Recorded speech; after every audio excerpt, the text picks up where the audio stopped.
Here we are at Red Brook Honey, Red Brook Farm, Scarborough, Maine. October 4th, 2008. Just come down, it's about 2 o'clock in the afternoon, and coming down to the Beeyard to see what's going on. We extracted about 3 weeks ago, and what we've got now is we're down to a double deep hive with a top feeder on top. It's sugar water. Put a gallon of sugar water in there on 2 days ago, and what we're coming down to this afternoon is to get a gauge on what the activity is here. And as you can see, we are doing really well here this afternoon.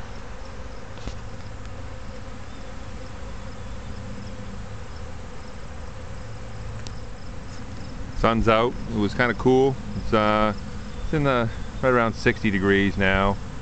As I said, it's about 2 o'clock in the afternoon. I don't know if you can get a good look at this, but you can see all kinds of bees just hanging in front of the hive. And what this is, and you see them on the front of the hive, the face of the hive, what we've got, I think, pretty much is the afternoon orientation flights that the younger bees take. They come out of the hive and they fly, and they get their wings, so to speak. First time they've ever really flown, and they're kind of hanging out on the front, seeing what's going on, learning and getting their bearings, orientating themselves. These bees are roughly, anywhere from 15 to 20 days old in a 40-day lifespan, and they're getting ready to start to be foragers. What we've done is we've knocked down the entrance of the hive significantly, because it's colder in the fall, the bees cluster, and it's a little easier to take care of the entrance from robbers, because sometimes in the fall you get some robbing activity because the foraging can be limited, and so they start foraging and robbing from each other. But this is normal bee activity. It's usually from like 1 o'clock in the afternoon to 3. There'll be all this activity in the front of the hive, and then it's just going to be comings and going, normal comings and goings. This hive entrance that we have here now, we'll leave it like this probably until another month, first part of November. Then I'll close it down some more. The winter hive entrance is about 3/4 of an inch, and what we are now, as you can see, I'm getting way over here. You can see some of the bees with their tails in the air in the corner over there on the flat surface. And what they're doing is they're fanning the orientation scent for the bees to come back. Bees are very gentle. They're kind of landing on anything, getting their bearings about them. They're landing on my hand, on my pants. And these girls up here, all females out here.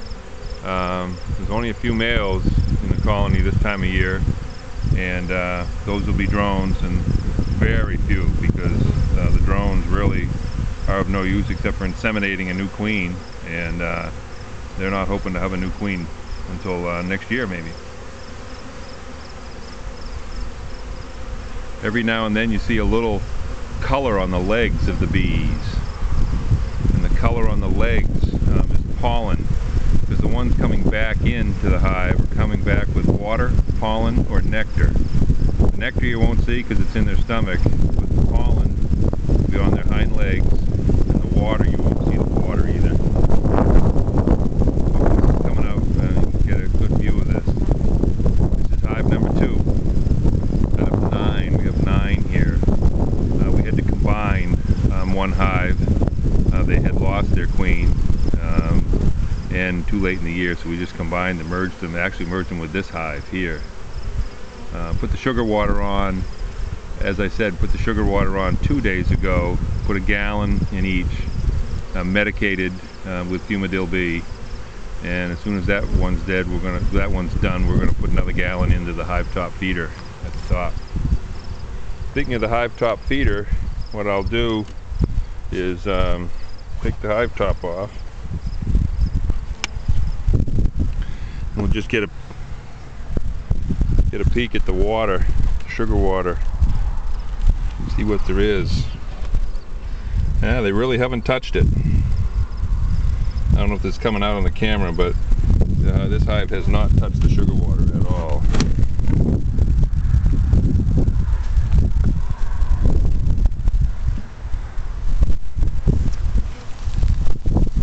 There's another episode from Red Brook Farm in Scarborough, Maine.